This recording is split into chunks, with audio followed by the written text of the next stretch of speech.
Vayse.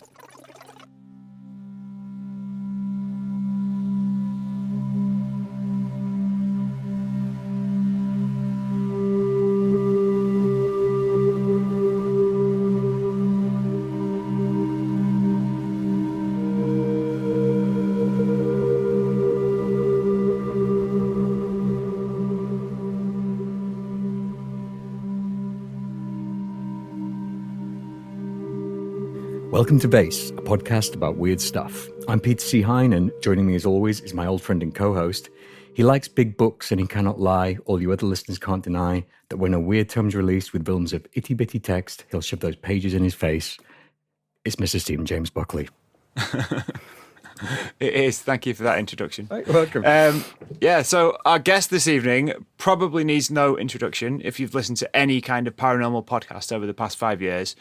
But we're going to give him an introduction anyway because we're not animals. He's written some incredible books, and his most recent work, Fourth Wall Phantoms, is, in my opinion, one of the most important texts relating to what we'd loosely call the phenomenon or high strangeness. If someone came to me and asked me to recommend, say, 5 books on the subject, this would be on that list. If someone came to me and asked me to recommend 3 books on the subject, this would be on that list too.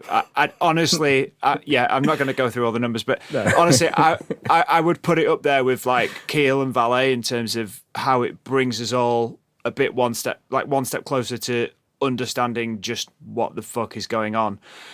So, ladies and gentlemen, please welcome to the podcast writer, tuba player, and the only author to have ever cited a Vayse episode as a source, Joshua Cutchin.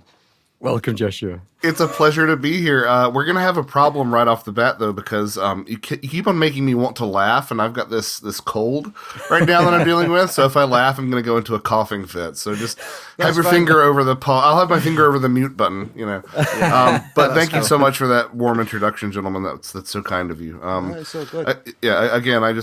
I feel like what I've used this phrase before whenever I sort of get lumped in there with Valet and Keel, is that I feel like I'm just trying to like tend the seeds in their garden. Like I'm trying to tend the plants that they planted, you know, and help those things flower and you know, maybe I'll take a little bit of a trimming here and there and plant it somewhere else. But like I'm trying to be a steward more than anything else. Yeah, I mean, one of the things that I was going to say before we started recording, but we decided we'd pause the conversation there and move straight into the recording, was that I like in your writing, from what I've read of it, that there's very little ego, you know, because there's a lot of ego in the weird sphere and the weird writing and things, people desperate to prove that they're right, desperate to prove their point of view.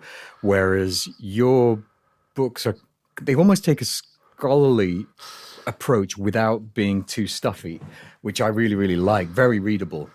Well, I can tell that you haven't read Fourth Wall Phantoms yet. Yeah, not completely. Because Stevens probably knows this, but like that's the first book where I really indulged in like my personal viewpoints and a lot more, because it felt sort of on brand it was thematically appropriate for a book about breaking the fourth wall, right? But also some of the ideas in Fourth Wall are so controversial and weird and intuited rather than evidential that I felt like that was really necessary too. So like for everything before that, you're very much right. Especially Ecology of Souls. Like, you know, there's no first person pronoun until the afterword where I come out and I'm like, hey, this is how I feel. This is how I'm interfacing with this material. But before then, it's just like, look at this. I'm putting these two things together. You take a look at it, you know, letting the work speak for itself. Again, a bit of a departure more recently with Fourth Wall. But yeah, that's sort of been a lot of my approach, because I think that, you know, all of us are really sort of doing our best to figure things out, you know, and I think that you're right. There's a lot of people who get involved in sunk costs fallacies and people who really want to see their own pet theory win the day. I mean, it's kind of an irony because a lot of the things that I talk about, I don't want to be the case. You know what I mean? Like, like, you know, a classic example is, you know, my 2-volume work with Timothy Renner, Where the Footprints End. Like, I'm a kid who grew up on Bigfoot stories and was like completely in the flesh and blood Bigfoot camp, because there's a destination in sight with that, Yeah. And this is one of the things that Jane Goodall talked about, before she passed, was that she was convinced that, like, it's going to take a while, but we very well might get to the point where we proved Sasquatch's existence. But if Bigfoot is some sort of meta-position intelligence that slips in and out of an archetypal realm and is there one moment and not there the next, then no, we're never going to get any sort of proof of that, So what I'm doing is I'm trying, with a lot of my work, part of the reason that it doesn't insist so strongly is because I'm also trying to convince myself too, that, like, well, this is sort of where a lot of this evidence is pointing. So you got to get over it, Josh. Another good example of that is the idea that these phenomena to varying degrees might be coming from us. Like my inner 12-year-old, hates that idea. I want there to be, I was raised on creature features and monster movies. Like, I want there to be something else beyond us. And while these things I do think become exteriorized and I do think can be physical and all these things, I'm not sure how separate they are from us. That I find that a little bit disappointing, but if I'm being honest with myself, that's sort of where a lot of what I'm doing is looking at is taking me these days. I think there's a lot there that's in common with what me and Buckley have found during our time looking into this kind of thing. And there was two things that I was going to say based on what you've just been talking about. One is that the 35 pages that I've read of Fourth Wall Phantoms, 20 of those pages, you basically spend apologizing for what you're about to write. Yeah, that's me. And I feel like, Joshua, you don't have to do that. I think that your ideas are phenomenal, and not just the way you catalog them, but the way you make connections between them. And that is one of the things that's impressed me most in Ecology of Souls, is the way in which you'll take several different ideas, weave them together, and I'll be thinking, oh yeah, I knew that story, but I never made that connection. Yeah. The other thing I was going to say was about Bigfoot being tangible and everything. I think that we're all a similar age, and I know that me and Buckley were brought up on things like the Osborne Book of Monsters and that kind of thing, and I would love Bigfoot to be this huge ape that hangs out in the forests and generally does stuff like Eats Harry and the berries. Hendersons, eats berries and that kind of thing. But my feeling is that you're probably more right in the things like where the footprints end, the idea that it's some sort of spirit or a transdimensional being or something like that. And I think the same's probably true of UFOs and them not being aliens, but I'd like them to be aliens. And in both different ideas, it's because I'd like one day there to be an opportunity for a scientist to capture one in a lab and have a little look at it and see what it is and how it works and what it's made of and all that kind of thing. But I'm fairly convinced that's never going to happen, because I think that it's probably more like what you're saying. Yeah, I mean, so what I've found over the years is that there's this really weird excluded middle, as my mentor Greg Bishop would call it. Because it's not, when approaching these subjects, it's not just skeptics and believers.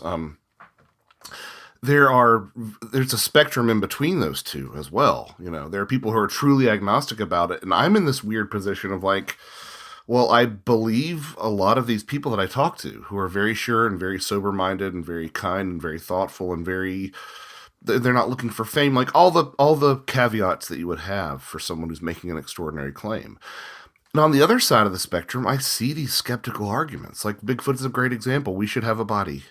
We should. Yeah. I'm sorry. And I know all the rebuttals to that in terms of how often we find bear carcasses and cougar carcasses, but we do.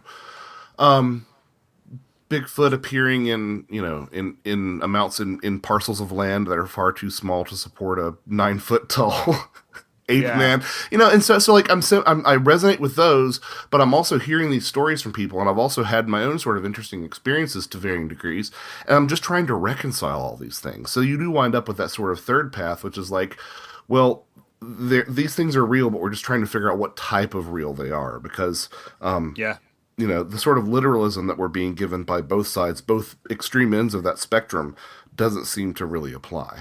I love that. Yeah. The what type of real? What kind of real are you? I think before we go too deep, we should maybe get a little bit of background, Joshua, in terms of. We'll try and keep it brief because we really want to talk about these books, but we'd love to know a bit about kind of your history with what we could loosely call the supernatural, the paranormal. What first got you into weird stuff, and what's your background on that? I was just writing a bit about this for something else that I'm doing towards the end of the year. I don't have that sort of flashpoint that so many people in this space do, where they're like, "Oh, I grew up in a haunted house," or "Oh, I saw a flying saucer," or this or that or the other. My sort of entry into this area is really because I sort of alluded to it earlier. I was a monster kid. The first film I ever saw was the 1933 King Kong. Stan Winston was a bigger name in my household than any other celebrity. Ray Harryhausen, like just creature features, monster stuff. Like I'm still that way. Like I still, want there to be monsters in my movies. So like that sort of naturally puts you on sort of a cryptozoological trajectory as a kid. And that was primarily what, where I wound up. My father apparently had subscribed to some Bigfoot newsletters back in the day, so maybe there's a hereditary component. But so it was a combination of that and the fact that I grew up in a very open household, a Christian household, but not one that sort of excluded any possibilities. Like ghosts were never a contentious issue in our house, and to that extent, I probably have had the most sort of like ghost adjacent sort of experiences in my life. But I just sort of always nursed an interest in this, and the kind of person who every 4 years or so buys a book on the unexplained.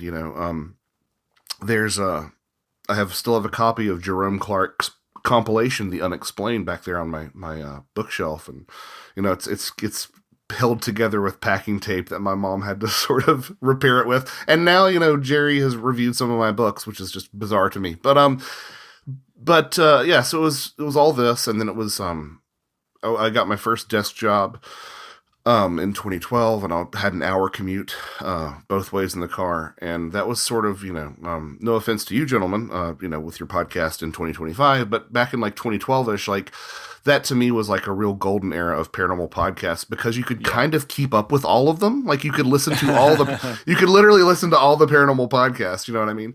But my interest was really rekindled, driving back and forth with that. I ended up getting an Amazon gift card from a sister-in-law for Christmas or birthday or something, and picked up a copy of J. Robert Alley's Raincoast Sasquatch. And in that book, which is a wonderful book, it's a little bit more flesh and bloody than I have come to the position I've come to occupy, but it's still a wonderful book that is really respectful of indigenous traditions too. He mentions that for one of the tribes up there, if you were to accept food from the Bukwus, their version of Bigfoot, you would be trapped with the Bukwus forever. And I'm like, that sounds an awful lot like, yeah, exactly. That was my light bulb moment. I was like, that sounds an awful lot like, Western European fairy folklore. And I had this moment of like, somebody should write a book on that, and I sort of waited for Nick Redfern to pump out a book on it or something. And then, I sort of had this moment where I looked around and I'm like, is that supposed to be me? So I worked on that first book, and that turned into A Trojan Feast, which was released in 2015. And I don't know, I feel so grateful that book caught the sort of attention that it did, because it did end up, part of that was, a huge part of that was getting signed up with Patrick Weege at Anomalous Books. And, Patrick is, again, another one of those people whose books I had read as a kid. His guide to lake monsters that he wrote with Lauren Coleman I still have from middle school. So Patrick was a real big booster and supporter of that. And, there were a couple of other podcasts that really boosted me early on, and it just sort of caught a lot of attention, and the feedback was good. So I'm like, I guess this is what I'm doing from now on, because I'm probably not going to get a normal job now that my name's attached to this, right? Why the hell would you? Why would you want to? Yeah. Well, because somebody has to pay the utilities. That's why I want to get a normal job. That's a minor. But 10 years later, music and books and writing in this space have been cobbled together to approach something resembling a living wage for me and my family. So there's some lean times for sure, but it could be a heck of a lot worse, and it's what I was put here to do. That's all I can say. I had no idea, but I guess it is. So you just taught yourself to write. You just started writing A Trojan Feast. Yeah, so sort of, kind of. So I was the only person who wanted me to go into music in high school. Was my high school band director. Everybody else was like, Josh, you need to go write, because it just comes naturally to you. So through a series of events, which I won't necessarily need to belabor here, I wound up with 2 master's degrees, one in music and one in journalism, with the idea that I was going to do like arts journalism. But, I here's a controversial statement, but I might as well say it. Like, I have a pretty high threshold for pretension, because, but like arts journalism is like the most pretentious field you could go into. So like, my first job was doing doing PR for the School of Music at the University of Georgia. And so it was just a combination of things where it's like, well, I don't know what I'm doing, but I'm not doing this anymore. So I really am grateful in the sense that like, yeah, I'm using both of my graduate degrees, like on a weekly basis. Both of those are very much, still in use. They're very much relevant to my life. So, but honestly, guys, I really don't know how much journalism school taught me about the art of writing, the art part of writing. Like there's some craft elements in there that it really taught me, but for the most part, it's self-taught. And circling back a little bit to what you were saying and probably getting back closer to the kind of things that you write about, you mentioned that you were brought up in a religious family. Yeah. And reading that intro to Fourth Wall Phantoms, you talk a little bit about your faith there as well. That's something that I'm really interested in. I was raised Catholic and I saw ghosts from when I was very young, but I kind of expected to, because that's what Catholicism is like. Right. It's still got the mystical component there. Yeah. Very much. And how do all these crazy ideas, because some of these ideas that you write about are extremely compelling and have roots in things that predate Christianity by a long way. How do you marry up the side of you which believes and has this strong faith with these ideas that you write about? Yeah, no, that's an excellent question. I mean, like part of it's partitioning aspects of my life. Part of it's learning to cope with healthy doses of cognitive dissonance. It's kind of an odd statement for someone to say, having grown up in, the American South in the 1980s in a Christian household, right? But there was always sort of an undercurrent of pan-religiosity to a certain degree, if that makes any sense. It's not like my mom and dad were going to the sweat lodge, but whenever they'd hear an indigenous perspective on, the creators and sort of the role we should have with nature, like I was always given a sense of respect in regards to that stuff. I have an uncle who's Muslim, and there was never any sort of like, undercurrent of, getting in the car after visiting and being like, well, he's going to hell. Like there was never any of that stuff. It was always more of a blind men and the elephant sort of perspective in my household. Yeah. So that sort of helped in a lot of ways. I'm not sure if the landscape of my family right now reflects that, but that's sort of the way that I was raised, and that's sort of the position that I continue to maintain. The other thing that the other thing that helps me sleep at night, right, the reconciliation bit, is that for something like ecology, well, everything in my worldview is subservient to a creator deity. It's subservient to God. And through that, all sorts of impossibilities can be reconciled. A great example of this is there's an exhibit that I've been to twice in Kentucky in the United States. That's the Ark experience. And it's like a giant life-size recreation of Noah's Ark, and it has to be seen to be believed, fellas. Wow. Because it is part of that sort of creationist museum affiliation. But what's really interesting to me is that the entire litany of exhibits is all about trying to like say, well, he didn't have to have every animal on the Ark. He just had to have the ancestors of today's animals. And like, it's always trying to like reverse engineer these things. And it occurred to me like, oh, you're trying to cram like a religious story into a materialist framework. And that's not what you should be doing here. Like, I think that the true spiritual perspective to stories like that are, it just happened. The impossible just happened, and just moving on from that. There's also a room at that particular theme park that's dedicated to dispelling, or rather dedicated to encouraging people to not indulge in fairy tale versions of the ark, these sort of sweet children's nurseries, because it diminishes God's word or something like that. And it occurred in my sort of like, Jungian sort of way, I'm looking at that. I'm like, no, that's the problem isn't making the ark into a fairy tale. The problem is the way our culture treats fairy tales, right? It's the sort of diminishing of fairy tales that our culture has decided to embrace, and the idea that we do have these stark lines between what is real and what isn't, and the power of story, and how we've diminished that as well. So all of this plays a role. The other thing I would say is something that, I sort of took a look at in the afterword of in the afterword of Ecology of Souls, which is that, in terms of the mechanisms of the way that, even from a Christian perspective, right? And we've already established that I'm a weirdo, animist, mystic sort of Christian, right? But even if you adopt a biblical perspective, we don't know anything really scripturally about the way that reality operates or the mechanisms. I mean, like, even some of the stuff that we think we know about heaven as Christians is mostly early church fanfic. It comes from Dante and stuff, right?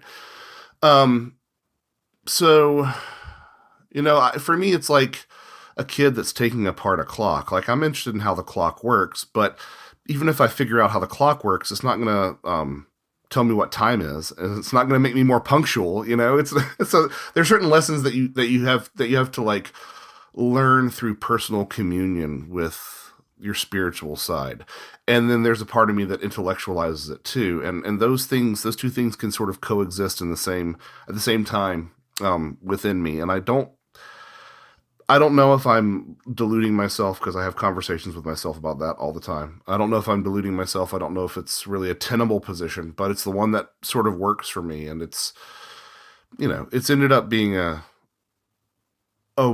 oddly spiritual path for me, even though I know a lot of my fellow Christians wouldn't necessarily see it from the outside. Yeah. It's honest, though. It's admirable, like the honesty in that, because it's something that, I've listened to hours and hours of podcasts in this kind of realm, and it's very rare that you hear anyone saying, I'm a Christian. And I think that,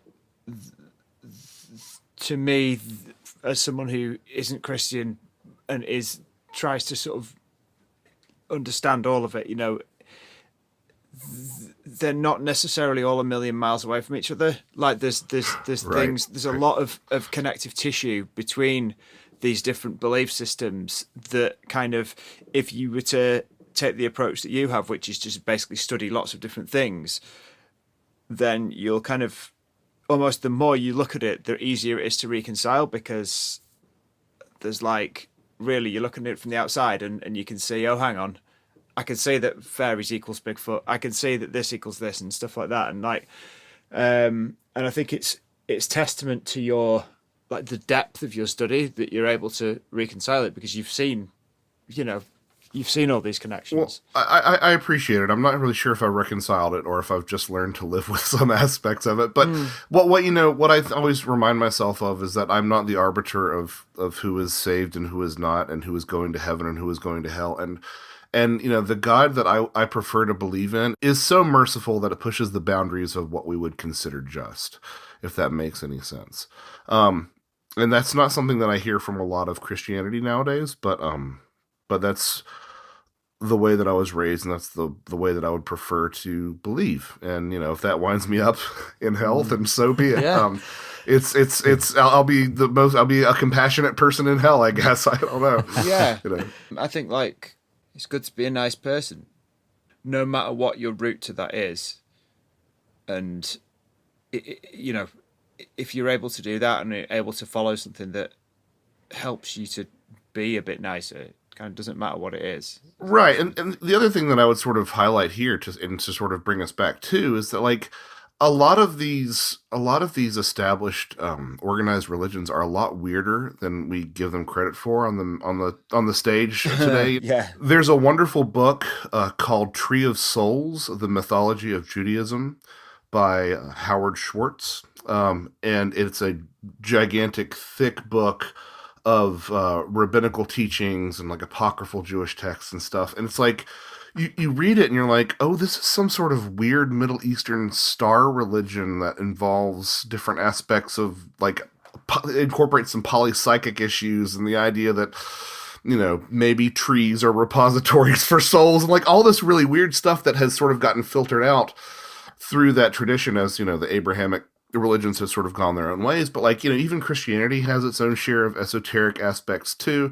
And I feel like one of my favorite quips about the scope of one's faith as a Christian is that if I could tell you how big my God was, he wouldn't be my God.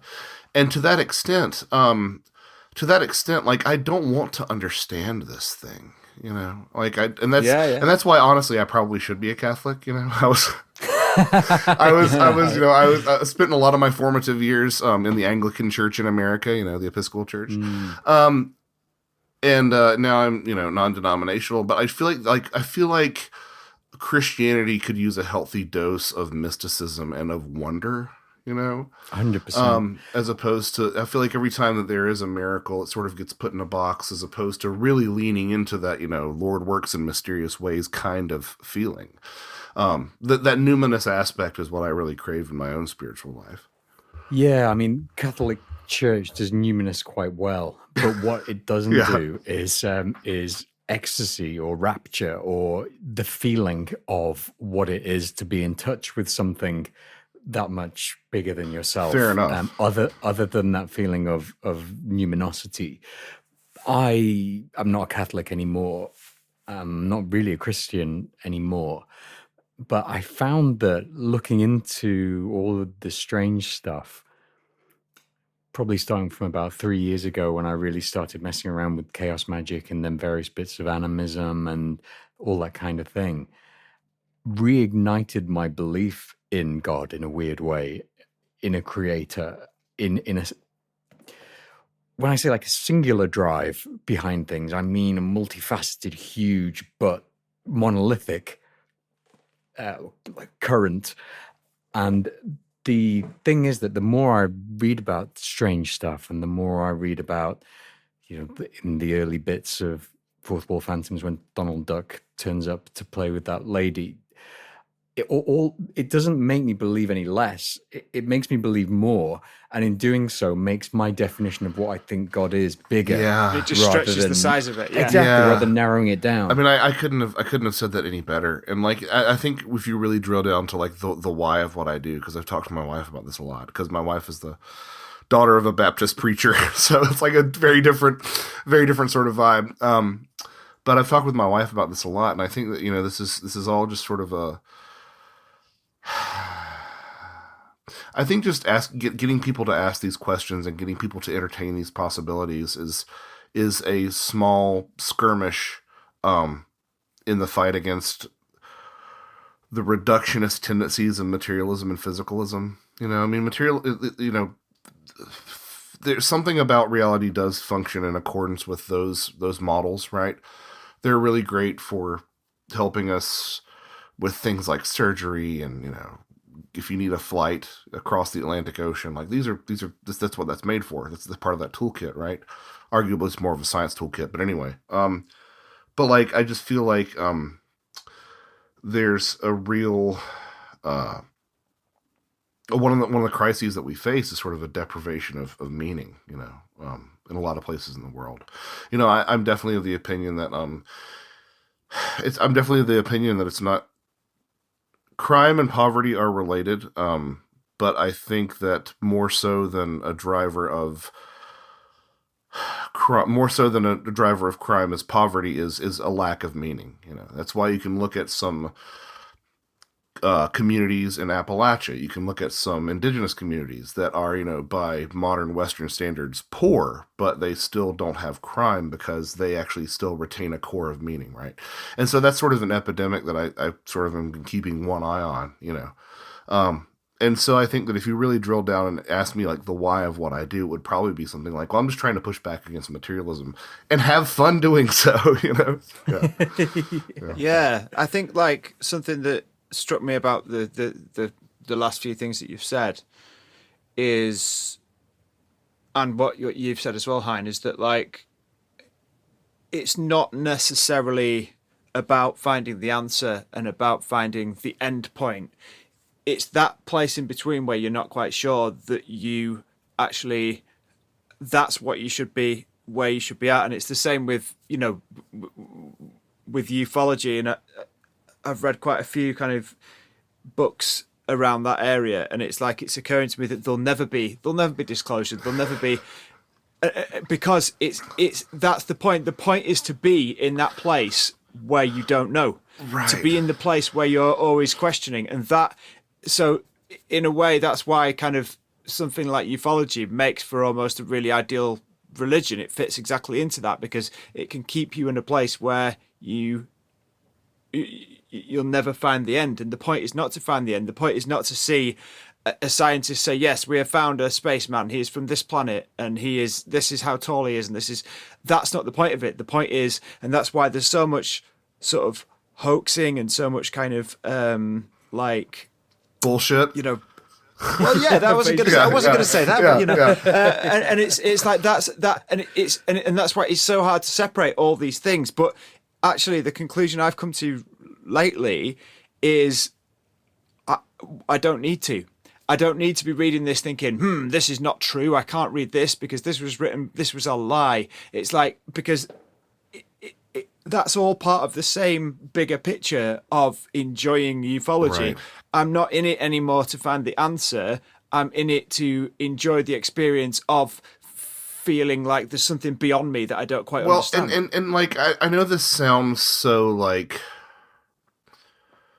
this sounds so much like the closing passages of a really low resolution viewpoint book on the UFOs. Like, I can't think of a conclusion, so I'm just going to say, wouldn't it be, it's so much more better to live with the mystery, isn't that? It sounds kind of cheesy, yeah. But like, really, isn't it? Like, isn't the idea of pinning down whatever the UFOs are kind of depressing? Yeah, it's like a David Lynch film. Like, yeah, with a David Lynch film, you enjoy David Lynch films more if you stop trying to analyze what everything means. You just like keep yourself in that state of not quite knowing. Like explaining a joke. A beautiful place. Or like explaining a joke. Yeah.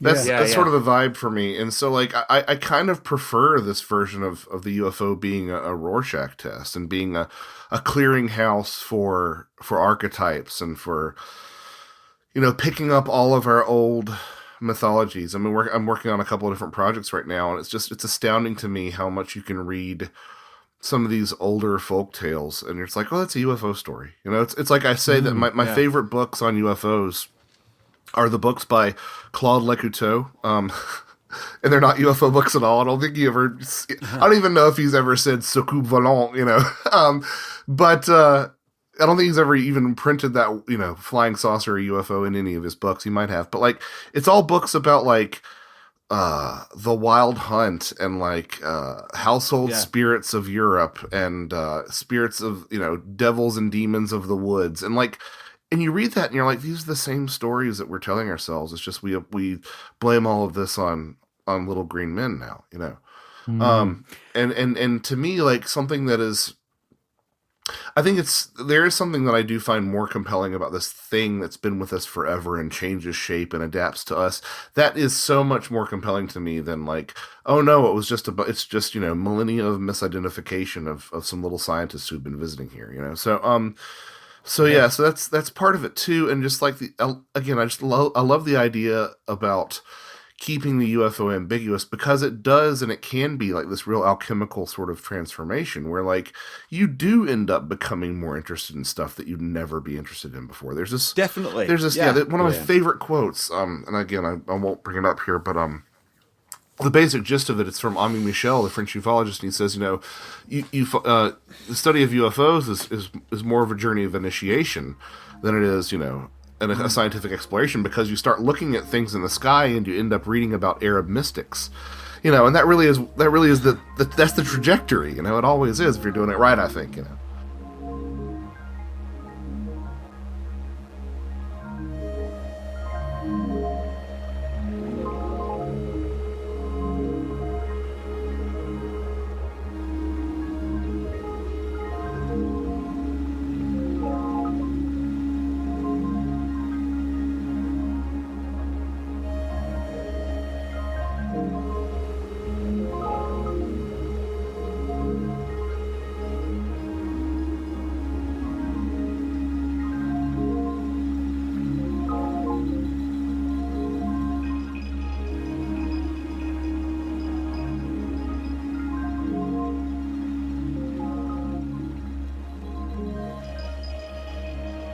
We should maybe start talking about fourth wall phantoms. All right. Yeah. Because as I said in my intro, I think it's, I know I've just literally said it's good to be in a place where you don't have an explanation, but also I think what you've given there it's a very, very good theory about the supernatural, about what the fuck is happening. So there may be some people, unfortunate people who are listening to this who haven't read it yet. So maybe you could give us like a bit of an intro as to what the book is and what it's all about and stuff like that, because I'm just really excited for people to read it. It's like I feel like I need to share it with everyone. It's like I need to say, read this for God's sake, So yeah, sell us your book. Tell people what your book is about. So this will probably be like a play in 3 acts in terms of because in case you haven't noticed, like the sort of the I have to sort of ease people into the waters of fourth wall phantoms throughout the course of the book to get them to arrive where I do. But the hook, right? The hook of it is that creative types, especially, but people in general, have stories that. Where they run into characters and events that were precedented in fiction. Famous examples include The Shadow, Gibson's radio/novel creation, Constantine from Alan Moore, but really the list is pretty extensive, and surprisingly enough to me, it's not an isolated phenomenon.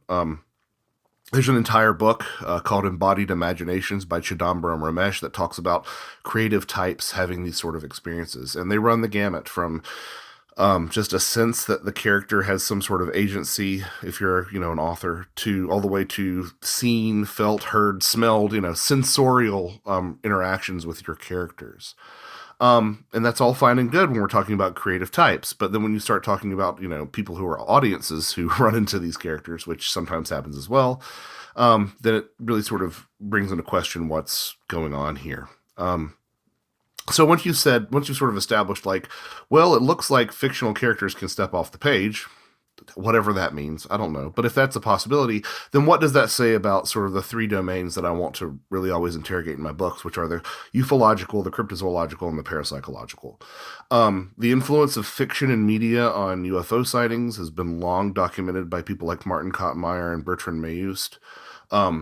I do not take the stance that like, oh, these things are made up and people are conflating and confabulating. I think that there is a dialogue between our culture and the phenomenon, where one feeds into the other, and it's just this Ouroboros going back and forth, where, a lot of our fictions will pop up in accounts, because you do get these strange stories, like a lady on the Isle of Wight, who sees a UFO and she sketches it, and it looks exactly like one of Adamski's scout ships, the scout ships that he hoaxed, right? Or chicken but she hadn't seen it, so it's like, so what's going on there? I don't know, but it seems like the phenomenon is picking up on what we're saying about it and how we're thinking about it. And obviously that's probably what is, to me, evident from the way that the phenomenon constantly changes faces, from deities to demons to fairies to aliens to probably AI robots in the next 50 years or something, but who knows? Anyway, but what happens when you apply that same sort of thinking to cryptids? I mean, the cryptozoologists hate that because they want these to be flesh and blood creatures, right? But you can see aspects of that as well in cryptozoology. And the ghost hunters are a little bit more open to it. But like, once you do, it's like, oh, well, this makes sense why people can go to a place that has an urban legend associated with it. And even though there never was a woman in white who was decapitated by a train on the train tracks that we can find in the historical record, people will still see her because there's belief and the phenomenon itself picks up on these things. Obviously, this sounds a lot like tulpa territory. You'd have to, address tulpas a little bit, but there's something about the tulpa idea that's so anthropocentric, right? It's this idea that like, oh, I thought I focused on this and I created it. But I think that there's a much more fall in line with this idea that was attributed to Jung or maybe even Hillman that people don't have ideas have people. Now, all of that is just really preamble, right? That's why I said it's going to be in like 3 acts, because the real meat, That's fine. the real meat of what I wanted to discuss in the book, was this idea of the symbolism of the fourth wall and what happens when we apply narratological lessons to the paranormal. What I mean by that is that, the breaking of the fourth wall refers to, the theater where there's this invisible fourth wall between the actors/characters on stage and the audience. And whenever that hierarchy is broken, that is a fourth wall break. The actual term that narratologists would use is metalepsis, because that better encompasses any sort of transgression. So, like if a narrator interacts with the characters, or if vice versa, or if there's a crossover event, or if the character uses an aspect of the media to climb out of a scene, or something like a cartoon character climbing a question mark that appears over their head, like that sort of thing. These are all metaleptic breaks. These are all metalepsies. I first wanted to put that idea in dialogue with the paranormal because it sounded an awful lot like, to me, that old John Keel idea of the reflective factor. Once you start looking at this, it looks back at you. That, to me, is a fourth wall break. It is the metaleptic break of transgressing those hierarchies. And interestingly enough, if you read these books on metalepsis by narratologists, and you swap out the word metalepsis for supernatural or paranormal, it reads the exact same way. Like, existential crises, bending the rules of one's reality, humor and dread. Like it's all the same things that people experience once they acknowledge the reality of the paranormal. And sure enough, as I alluded to with the example of the cartoon character climbing a question mark or whatever, once you know that there's a level of artificiality around you, you can sort of start breaking those rules and bending those rules, which is probably what the occultists do. So that's the gift that keeps on giving in the book, is sort of looking at that metaleptic angle. To sort of drive this home, I'll say 2 other things. Number one, I'm sure a lot of your listeners are familiar with the archetype of the trickster, as it seems to express itself across the whole of the paranormal. Well, the trickster is the patron saint of metalepsis, right? I mean, Deadpool is the classic example of that, breaking the fourth wall constantly, manipulating the media in which he's embedded. Like, that's a common thing that he does. So that's this classic metalepsis trickster combination. So that's the one thing.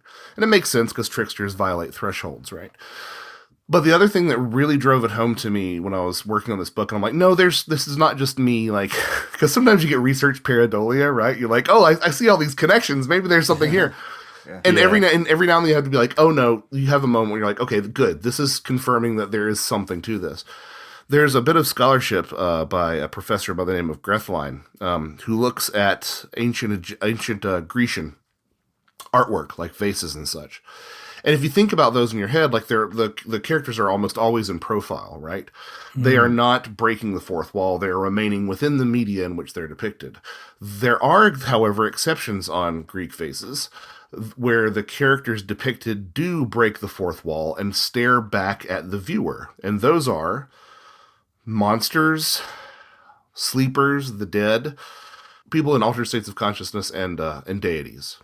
Monsters, sleepers, the dead, people in altered states of consciousness, and deities. And like, that's the paranormal usual suspects, right? Those are the ones who look beyond, those are the ones who cross that barrier in reality, right? Between realities, rather. It's always those characters, right? Those figures. So that's when I was like, okay, it seems like a lot of our ancestors knew about this. and sort of encoded this in our art. And, to a similar extent, you can say that about a lot of indigenous cultures around the world, that it's sort of always treated that line between fiction and reality as much more permeable than we do today. Yeah, I mean, there's so much to explore in there, and I think that's probably going to take us like the rest of the time we've got. Yeah, that's my 15-minute elevator pitch. It's a long elevator. It's a long elevator. That's cool. Yeah, such a cool idea. One thing that strikes me straight away about this idea of fourth wall phantoms is if we go right back to where the expression comes from, the fourth wall. You imagine you're watching a play on stage, and you're in the most basic of terms, you've got the stage left, you've got stage right, you've got the back, and then you've got the invisible fourth wall, which is, in literal terms, of what it's meant to be, is the fourth wall of the room, that they're not supposed to be able to see the audience, but the audience can see them. It's like the screen of the TV. You can see into it. And that's the fourth wall. But what you were talking about with metalepsis, and I read your essay in Deep Weird about that was really the genesis of a lot of this. Yeah, and it's the transgression of the narrative boundary. If a character speaks out, like Ferris Bueller, or the stranger in The Big Lebowski, or whatever, looks directly at the camera or the audience and speaks directly to them, they've broken the spell of the narrative which they have created on stage. But what they're actually doing is acknowledging the reality of the audience member. So they are actually, the breaking of the fourth wall is an acknowledgement of what is true, in a way, not a sort of a breaking of a spell, but an actual, that character is suddenly pointing at the audience and saying, here is the truth. It's an enlightened stance. You and I are standing here. It's an enlightened stance, right? Yeah. Exactly, yeah. I know that I am here playing a character, and I know that you are watching me, and I acknowledge the reality of that situation. As you say, enlightened amongst the other people on the stage who perhaps don't realize, like the dude never knows that he's in a story, we don't think, but he never shows any clue that he does. No. But the stranger will talk to the dude, and he'll also turn and talk to the camera. He's also the omnipresent narrator who knows what will happen in the future and what's happened in the past. He is the one who's enlightened amongst all the people in that cast, but he does it by acknowledging our reality, therefore saying that it's us who is in that higher level of reality in a way. You see where I'm going with it? Totally do, yeah. And that's what I find absolutely fascinating about that, is that breaking the fourth wall, people think, oh, it's broken the spell. It's diffused the narrative builder. But actually what it's doing is actually saying this difference, this distinction between the audience and the story is a lot more permeable and a lot more porous and malleable than it would appear.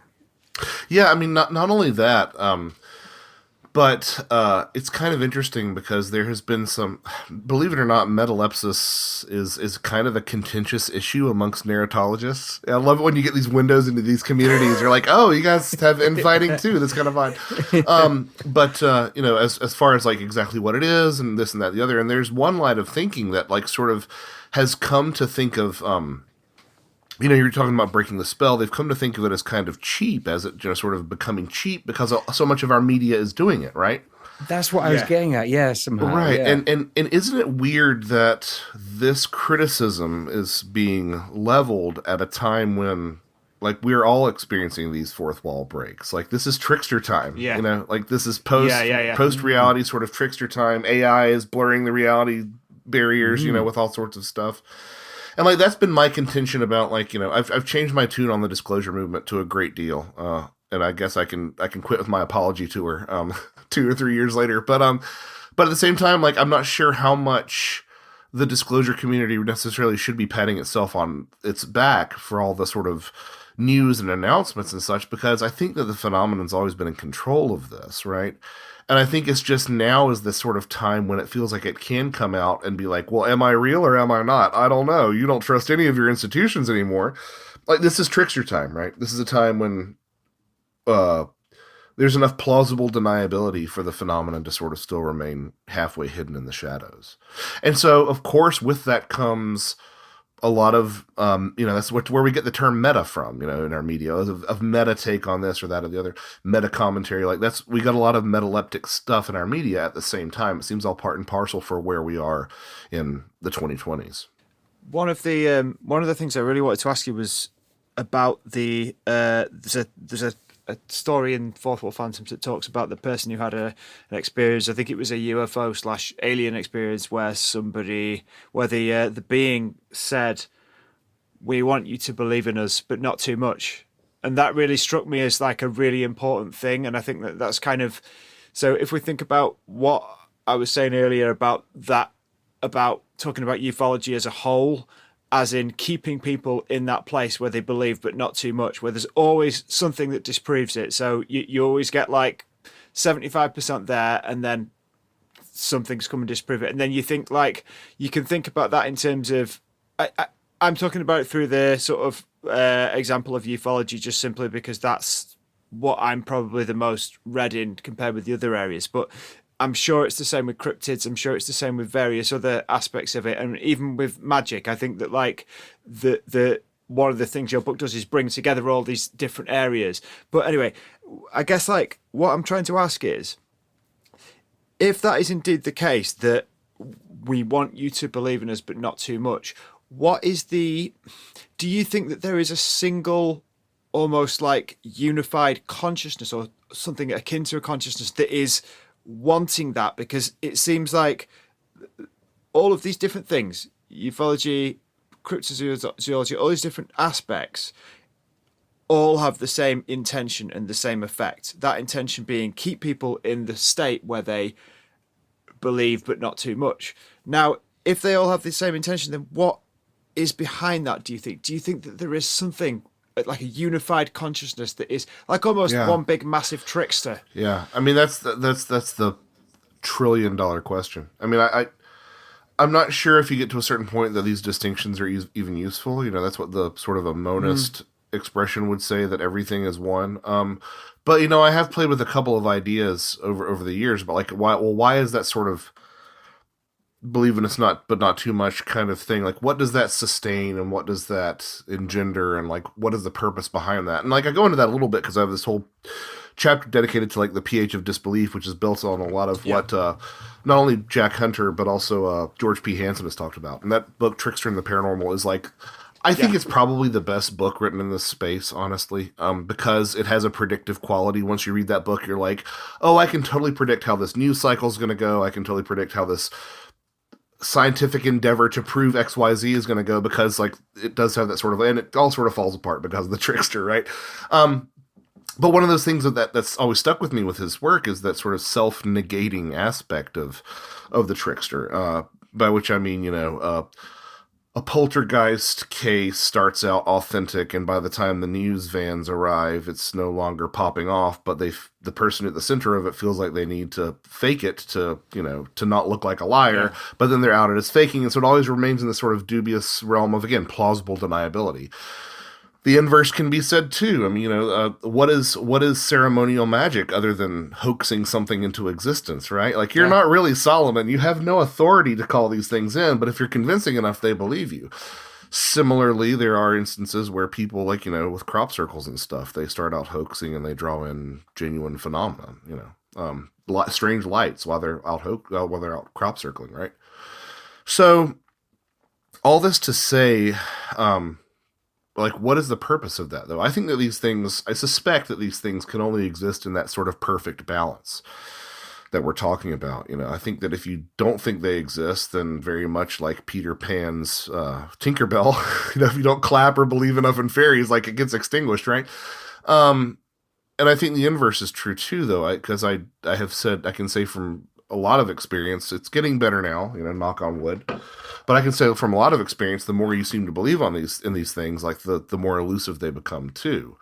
Because, as I said, like, I think that the UFO becomes something different once you prove what it is definitively. I think it needs to reside in that sort of space like we were talking about earlier. Yeah, I think we're talking about Hansen, but I think it's that quality of liminality in a way, which is overused now. Yes. But what very much overused, very much. But what I'm thinking there is, Buckley was talking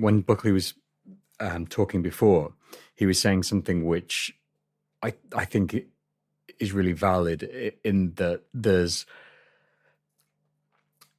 a phenomenon will present itself until it's perhaps 75% real, and then back away for that 25. Now, if it had that extra 25, it would become provable in a materialist sense. And the one thing that we know is that these things, science isn't the correct tool to measure these things. These aren't materialist phenomenon. For the most part, you're never going to get that Bigfoot body. You're never going to open Area 51 and find tanks full of little green men that they're dissecting or whatever. But it has to exist in that space where it's material enough for us to notice it's there in waking life. Even, you know, people who see UFOs, people who come across big feet in the forest, but it never reaches that full. You see the Bigfoot, but you never find the body. You see the UFO, but you never capture that little green man. You know, because if you did, you'd be entering that materialist space, and suddenly you'd be science and not whatever this is. Yeah, I think I really love that, because I really love that idea that last 25 is never filled in. Last 25% is never filled in, because that would make it into a thing of different category, right? It would be a more materialist thing. And what's interesting to me too, as you say that, I'm thinking to myself about the really confronting experiences that I've had, the ones that are like, the ones that do feel like they're at 100%, right? Even when they're that convincing, they have a sort of half-life to them, right? So you get like, you know, a year later and you start second guessing yourself. And you're like, well, maybe it could have been this and it could have been that. You kind of have to put yourself back into that moment to really appreciate like how impressive that was. So it's almost like that's sort of a built-in characteristic of it too. But again, I'm sorry, Stephen, I still haven't answered your question about like the why and the what. Okay. And like an idea that I've played with a little bit, although I'm loath to do so because it violates one of my own principles, which is don't talk about quantum mechanics, right? But as a metaphor, right? You know, I wonder if these things, I wonder if it's not some sort of self-sustaining aspect of reality that these things have to remain in that sort of state of indeterminacy, right? You know, I kind of wonder if that's not like we need this to hold we need to have a half-hearted belief in invisible forces to literally hold together the fabric of reality, you know? Yeah, I mean, it's like that reminds me of like Jacques Vallée famously said, at least I think he did, maybe didn't, that it was a control system.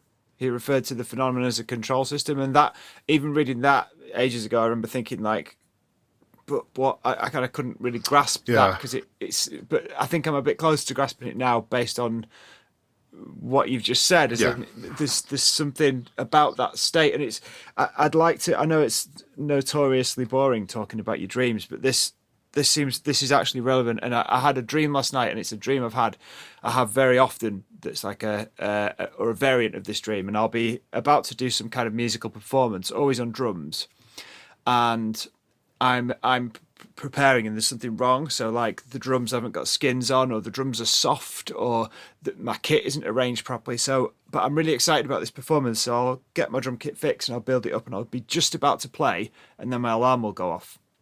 And I was talking on our VYS Discord this morning with our friend Edwina about this, and it occurred to me, because I was thinking, how is it that the alarm knows to go off? How is it that your brain knows that to end the dream just before the alarm goes off? Because it's like, surely, why is it paced and timed so well? Yeah, to get why the is time it always right. just before I wake up so I never get to the good bit? But then it occurred to me, that's not the point. And it occurred to me in the process of typing this out, like, so you can see it there on the actual VYS Discord where I'm typing it out. And it occurred to me as I was typing it out, hang on, I'm missing the point here. The point is not the end. The point is not the performance. The point is the bit, you know, the main part of the dream. Or the preparation part would have gone on indefinitely until my alarm went off. Right. Yeah. And so I think that's almost like what we're talking about here, isn't it? In a way, it's like the point of it is not the answer. The point of it is this in between place, and we're in that. It sounds like such a cheesy greeting card, but it really is true that like it is about the travel, the journey, and not the destination. Like It's the cat who. It's the cat. It's the dog who caught the car. You know. It's like, where do you go after that? You know. Yeah, I Yeah. mean, it reminds me of people who see a beautiful butterfly, for example, and so they pin it down, put it in a case, and of course, then it's just a thing in a case. It's no longer got the beautiful thing that animated it in the first place. Or, say, if you take someone like David Lynch, who's recently died, you took his brain, cut it open to try to find out where his ideas were coming from. That's not it. It's not there in the matter. It's not there in the material in that bit of brain. And Yeah. Or you know, oh, we figured out why people fall in love. It's these chemical dumps that people get in their brains. That doesn't. It's not. These are. So much of life is a field experiment, right? Like you can't put it in a damn lab. If you like, you can have two people that, you know, are physically attracted to each other, and you know, but they just don't get that sort of. They don't get that sort of endorphin dump that they should. You know, on paper it looks like this should work out perfectly well, but like there are all these other factors that we don't know, and like that sort of secret sauce, je ne sais quoi, like who knows what it is, but that makes these things actually flourish. And you know, it's like when somebody has a green thumb. You know, it's like what is that? Well, we can talk all day about educating yourself in the best practices of botany, but it still doesn't mean that you're going to have a great garden. You know, it's like my grandma's like that, and she's old now, nearly 90, and she gave me recently these plants. They're really flourishing and doing well. I actually gave Buckley a little cutting off one of them. It's dead now.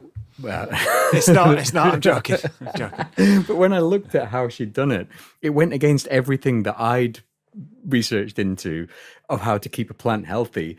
All the soil was bunched up and tight, and the water couldn't get through, and it was slightly waterlogged, but the plant was absolutely flourishing. But it just shows that I think materialist science, it thinks it's trying to find out why, but all it ever does is find different degrees of how. You know, like, why does that that's happen? good. Oh, it's because this is being released. Oh, it's that's how it's happened then. You know, and you keep on going smaller and smaller and smaller, but it completely misses the point. And they won't accept something as being real unless they can prove it, as they can repeat it. And you think, well, what does that really mean? Because if you take a dream, for example, and Buckley was just talking about a dream he's had. Now, you said you have that dream a lot, but it'll never be exactly the same, will it? It's always different variations. It's the same structure. It's the same structure. Yeah. But you can prove that someone sleeps. You can prove that someone dreams, and you can make someone sleep, and you can make someone dream. And so scientifically, a scientist will say, well, people sleep and people dream. But what is the dream? Because you can't repeat the dream. So you can't have the same dream twice, even if it's similar. But that is a real phenomenon. No scientist is going to tell you, well, you didn't have that dream. No, that's not real because you can't repeat it. Prove to me that you dreamt that. Prove to me. How did you? And it will never happen. But it contains a phenomena that is demonstrably real. No one's ever going to doubt that you dream. And yet scientists will accept that because they dream. You come to realize that what we're dealing with are a bunch of just so stories, right? I mean, that's really what it comes down to. You know, placebo effect is one that I mentioned briefly in passing in the book. Like that's weird, and nobody ever really stops to like engage with it. You know, I had a conversation with one person one time who's like, "Oh, we know why placebo effect works. It's because it tricks your brain into releasing the same things that the pill would have." I'm like, what does that even mean? That's nothing. You know, that's magic. Or or the fact that, like, this sounds so simple. It really does, but like it's a little miracle that I can sit here and I can like think myself into a physiological state of arousal or anxiety. I mean, I won't think myself into a state of arousal for y'all's benefit, but you take my meaning. Like, it's this marriage of mind and matter that like we always stop short of as a culture, and we're like, well, it just can do this, but it's gotten really frustrating to me lately when that the conversation hasn't moved beyond this, because it feels like materialism's been on the ropes for a while, but like we're just not moving past it. Yeah, it's because there's so much invested in it. Yeah, people so just much won't money. accept It's like it, the Bill Hicks quote, isn't it? We've got a lot of money invested in this ride, kind of. It's just madness, because the problem is that it's the idea of to the man, or to the person, I suppose is a better way to say it, to the person who has a hammer, everything is a nail. And that's what we're suffering from, is if they can't explain it using this quite narrow, and it's brilliant. I mean, science obviously gave us so much. It's the reason we're here talking, and it's completely valid and an excellent study and an excellent thing to be. But I don't think it's everything. It's not the be all end all. And I think that the inability to accept that science can't explain everything is going to stunt us, and it's probably getting to that point already as a society. Yeah, and this is no more obvious to me than like the fact that like you look at a company like Google and how they have like meditation sessions to improve productivity, right? Because that's the main driving focus of everything. But like at the same time, it's like, isn't this kind of antithetical to your chips and silica that we're dealing with here? Like, it seems like it's something that's so much more powerful if you really embrace what it's pointing you towards. But here we still are.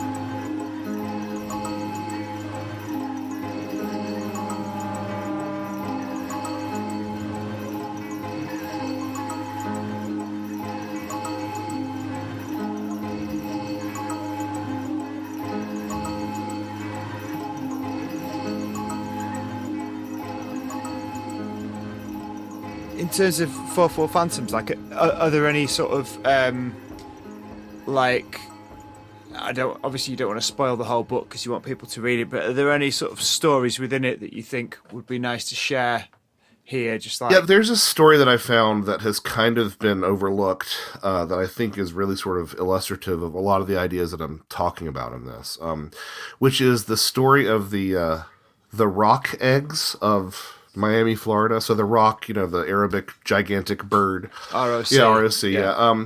In January 1961, there were classified ads in the Miami newspapers saying that this person had these rock eggs for sale. And the price went up from like $600 per dozen to like $3,000 for one.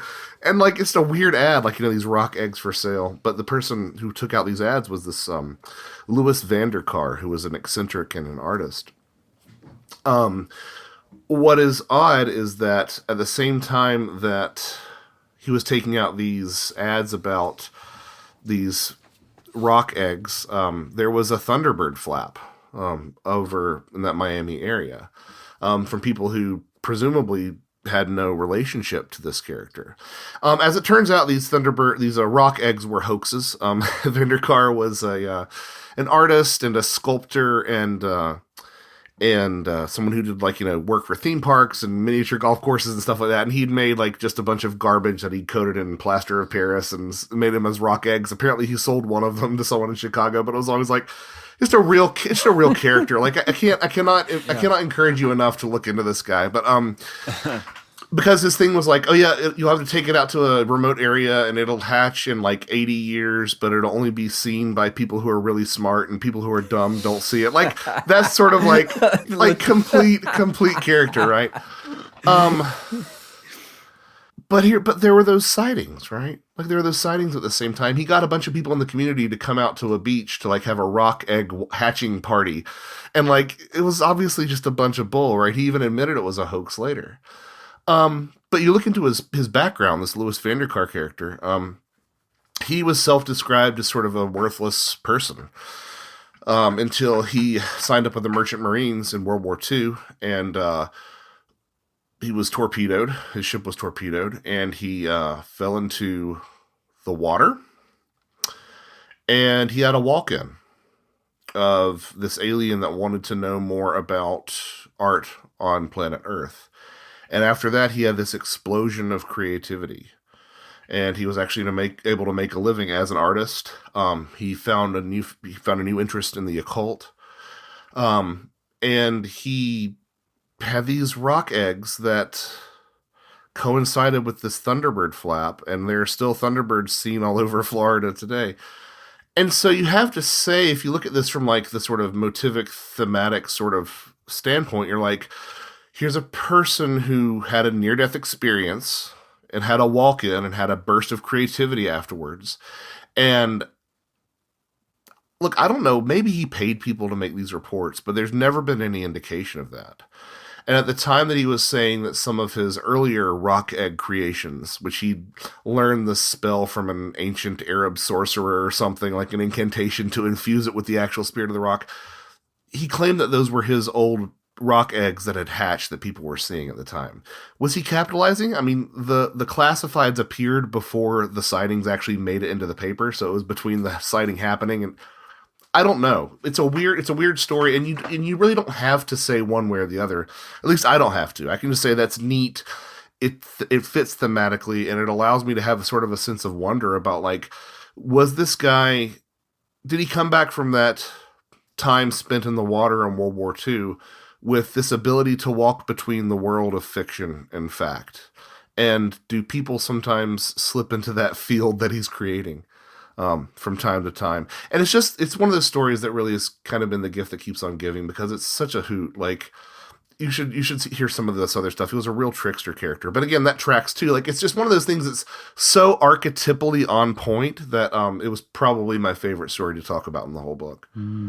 Yeah. I mean, there's some insane ones in there about kind of various, like cartoon characters and stuff like that. And I know our very own Peter C. Hine here had his own fictional character visitation. So it was weird because it tracks almost completely with the Donald Duck one. It was so similar. Fictional incursion. And this is one of the things that I'm so interested in. And I almost regret now reading the first 35 or 40 pages of Portal Phantoms, because now I know I'm going to have to finish that book before I finish Ecology of Souls. But because it was a bit like reading my own experience. I've actually, so that you know that I'm not making this up and I'm not feeding you rock eggs. You can hear we've actually released an episode where I talk all about this about almost exactly two years ago. But what happened was, so there's a brand of crisps or chips in England that are like puffed corn, and they're in the shape of a monster paw or a monster head, or that they're kind of like a circle with three bits coming up. Like I'm showing for the listeners, I'm showing Joshua, that's what Monster Munch looks like, but it's made of puffed corn. And they have a long-running a series of advertising mascots called the Monster Munch Monsters, who are a variety of different puppet monsters, like a tall pink one and a little round blue one. And one of my earliest memories, I must have been 2 or 3, and I can age myself about there because of where I was living and the way my room was set up and the bed that I was in. I only had that for a very short window of time, around the age of 2 or 3. I woke up in the night and the Monster Munch monsters were there dancing in my room. Very clearly. I know that it sounds, people will say, well, that was a dream. I wish I'd heard this about a year and a half ago. Yeah. But I know it wasn't a dream, because I've had lots and lots of dreams since, and I've never had an experience like that. And when they didn't disappear from my view, when they carried on, I screamed and screamed and screamed until my mum came, and then obviously the lights came on and the monsters were gone. But it was real, that it's as real as anything that I've seen since, and it's stuck in my head. And that is probably one of the earliest memories that I have. I suspect, having talked and had some private conversations post Fourth Wall Phantoms, I don't want to oversell this, right? But I suspect that not only is this a more common thing than we acknowledge, because you talk about this is the taboo of the taboo. Like, you cannot talk about this stuff. Like, as much as we're open about talking about aliens and UAP and all this stuff, like, you cannot talk about this stuff or people will think you're crazy, right? Completely. I think that this stuff's more common, and anecdotally, I think it's more common amongst experiencers than has been acknowledged. It might be one of those things kind of like my friend Mike Clellan starts asking around about people who are experiencers having owl stories. They're like, "Oh yeah, I actually did." I think that this might be something that people who are experiencers have encountered before, because I've spoken with some who are like, "Yeah, I kind of had that too." I've spoken with a prominent occultist who saw the $6 million man Bigfoot. Like, Wow. I've spoken with some UFO experiencers who have had things like this. Characters that are patently fictional have appeared in their lives. So I don't want to oversell that, because I don't want to act like I have a big secret or like, I've figured out something revelatory. But at the same time, I think that if we were open enough to talk about this, I think that we might very well find that is the case, that people do have these sort of interactions with fictional characters more often than we think. And it makes me think that maybe all of the interactions are fictional characters, right? And that would explain why the phenomenon is always adjusting, right? Like, yeah, and it's like it's the Greys. Did the Greys start with the cover of Communion? Did people read Communion and see that cover and get really messed up by how weird it was, and then that's when people started seeing Greys? And did ghosts start? Was there an original ghost story and then it loops and loops and loops? Right. Obviously, you can't answer that question. That was a hypothetical, but no, I mean, but that's something that I think you have to entertain, and like, yeah, it somehow becomes more palatable where you're like, oh, all this stuff is fictional incursions. Like it makes it.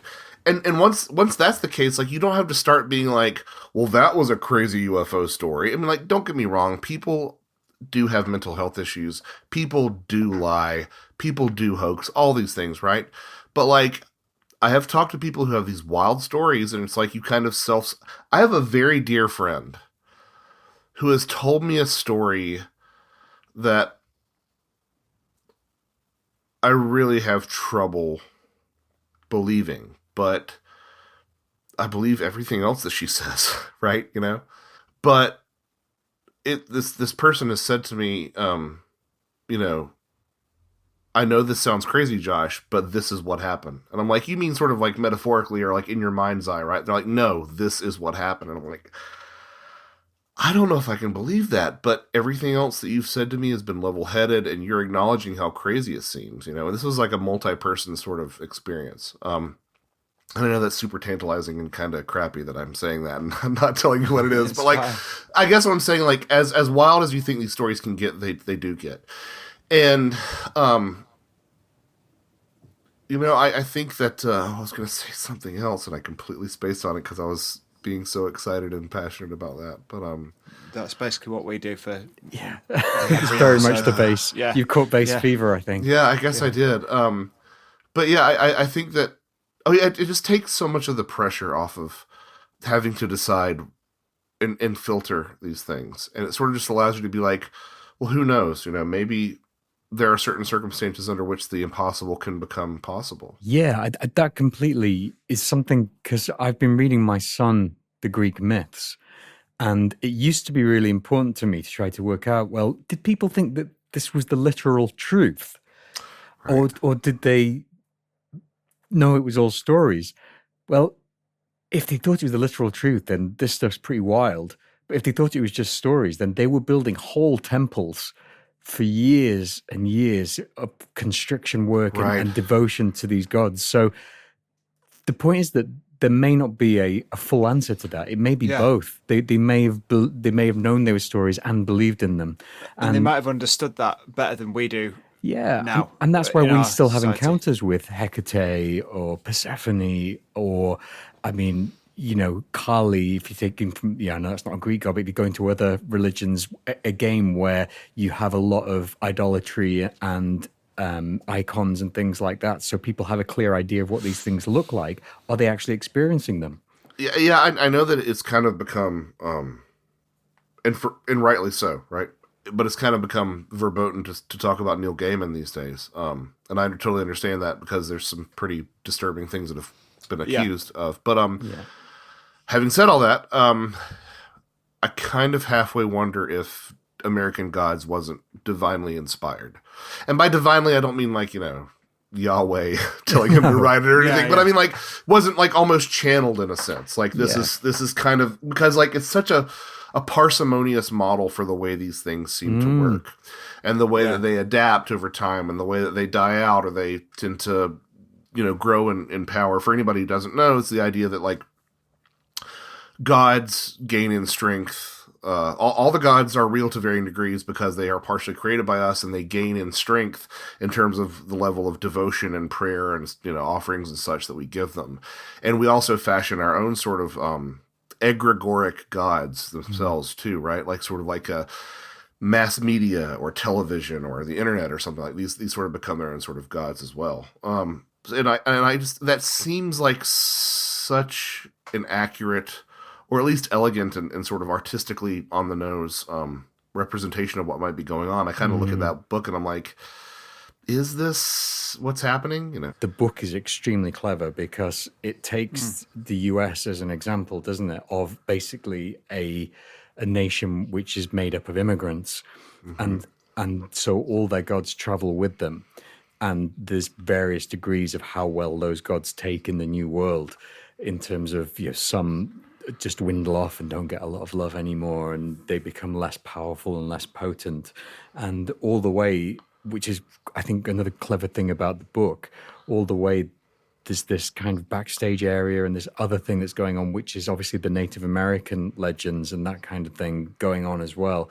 and it's the mixture of all that thing. It does feel like there is something intuitive about that examination of how that could possibly work, because in some ways you could look at it on a very basic paranormal level. You're sort of like your Helia type thing of maybe these are just egregores that are constantly being fed, so it becomes fashionable to worship, say, Aphrodite, so all of a sudden perhaps there's more sightings of that particular goddess or however it would work.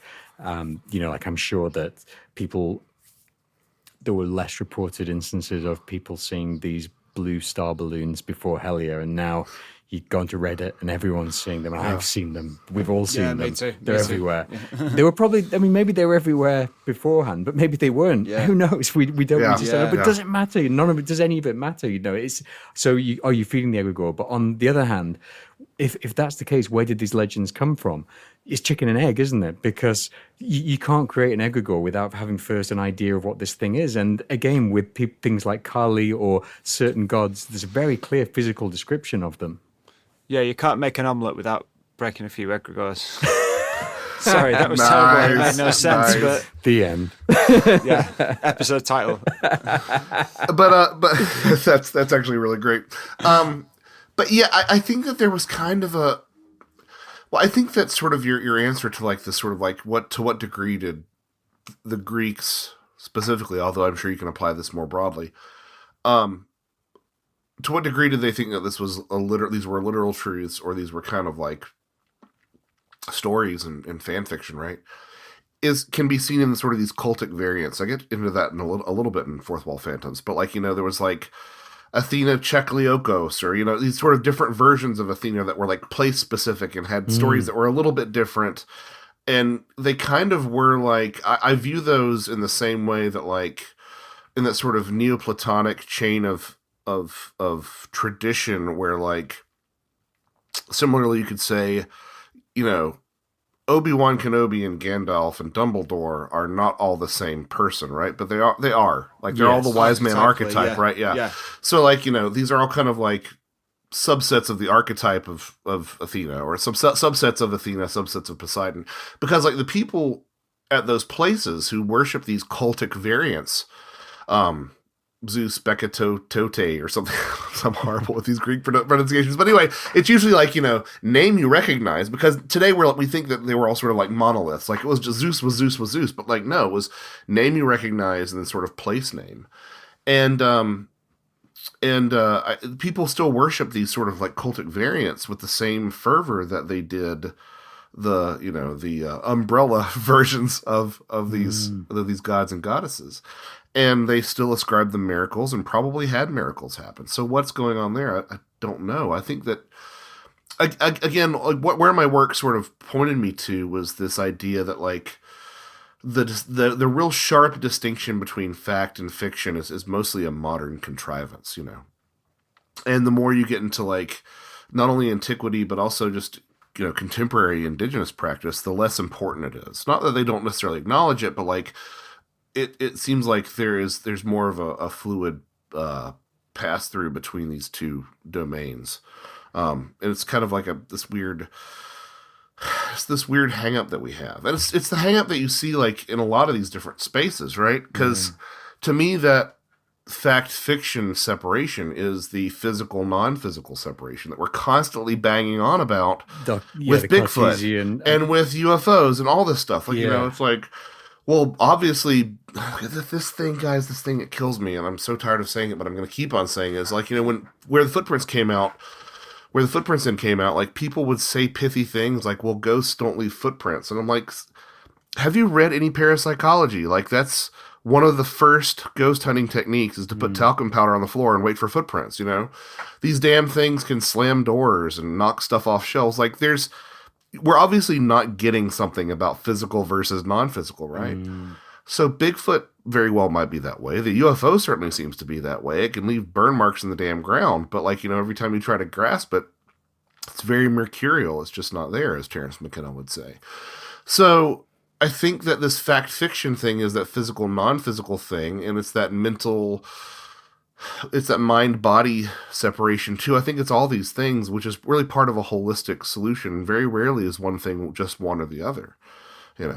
We aren't one or the other, right? Like we're physical and psychic. So what if these other things are psychic and physical? Yeah, I mean, it seems like that Cartesian dualism, but kind of applied outwards to everything, isn't it? That the psychic must be separate from the physical, and it just isn't that way. But do you think that there is a benefit to people embracing this fuzzier distinction between the physical, the non-physical, the real, the not real? And do you think there's a danger in the way that this sort of belief is being marginalized as it is? Well, the thing that kind of concerned me the most about Fourth Wall Phantoms is how I kind of had to abandon some smug perspectives that I've had. Because, being around Christians every now and then, I'll be talking about a great horror movie that I've just seen, and they'll say something like, well, I don't want to put that stuff in my brain, or I don't want to like open myself up to that stuff. And for years I've been like, come on, it's just a movie. But now I don't know if I can say that in good faith, Like, don't get me wrong, I'm still going to watch whatever I damn well please, right? But like, but the point is that like I can't be quite as self-assured as I once was, right? And with that comes like a host of other implications. Like what are we setting ourselves up for by telling ourselves these eschatological stories, in 2025?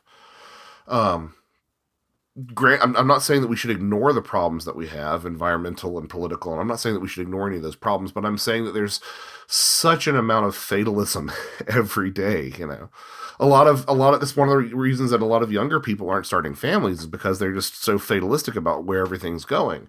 And so it does become a self-fulfilling prophecy in that respect. To say nothing of the fact that like maybe we're actually manifesting this mess through all of our pessimism and negativity. I mean, and it reminds me very much of that quote that is apocryphally attributed to J.P. Morgan, which is, millionaires don't use astrology, billionaires do, right? And so, like, I do suspect that people in highly placed echelons believe much more in things like manifestation and sort of hyperstition than we really apprehend. I mean, like, that sort of hyperstition crowd is kind of the crowd that's creeping into Silicon Valley right now. Yeah.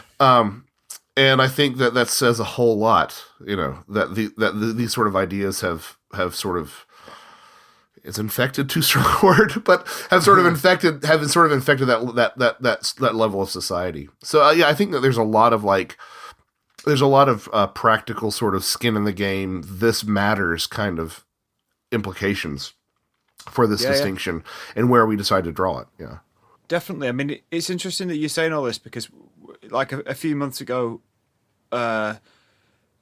prior to me starting reading Fourth Wall Phantoms, me and Hine had a conversation about the idea of like LARPing and the idea of, how sort of a lot of things in life could be just boiled down to LARPing and boiled down to just the idea of, fake it till you make it in a lot of ways. Yeah. But especially a lot of the things that we looked at in VYS, whether it be like ufology, magic, etc., a lot of it seems to have come down to that. And then I started reading Fourth Wall Phantoms, and he started reading some of the Mitch Horowitz books, which are all kind of to do with, or not all of them, but there's that element of like manifestation or like taking the idea of new thought and sort of applying a slightly different slant on it. But again, and I was sending you screenshots of things that I'd read in Fourth Wall Phantoms, and it's like the same stuff, and we're almost both coming at the same thing from like a different angle,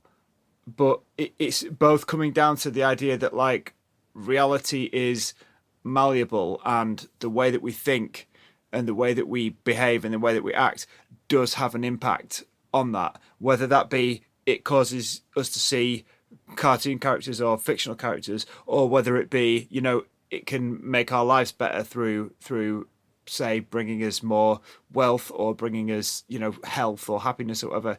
And it's like, still, we've both kind of come at it from the same thing from like a different angle. And it's just, it's quite cool that it was. Well, and I want to be very transparent. Like, I'm crap about applying this to my own life, right? Like, I'm I'm more of a pessimist than I am an optimist, right? But like, I think that there's some very powerful lessons in there, as you allude to.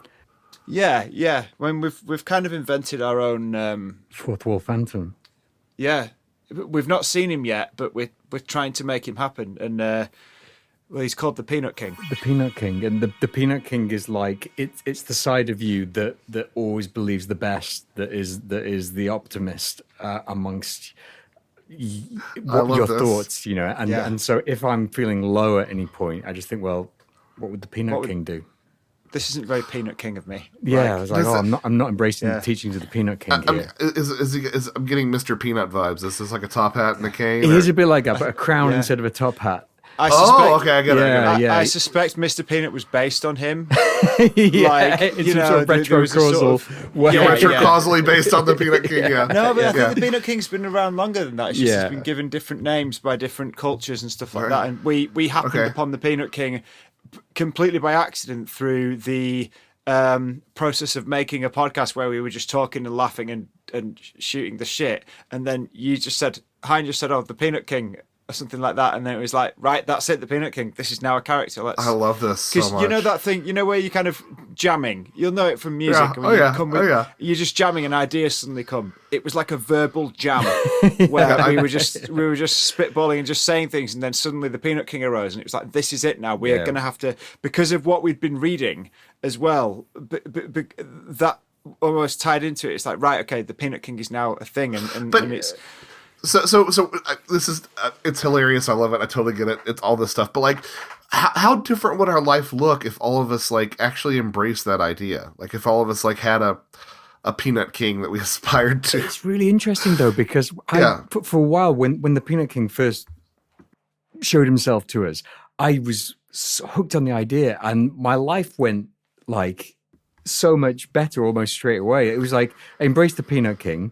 Then we found out that you'd cited us in Fourth Wall Phantoms, and it was all sorts of all unfolding from this positivity. Lots of things that you wanted to happen happened. That's incredible. Because I was embracing that. And then I went through a time when I wasn't getting enough sleep and I wasn't eating properly or exercising properly, and I felt the Peanut King dwindle, and all the events that the Peanut King had brought into my life stopped coming.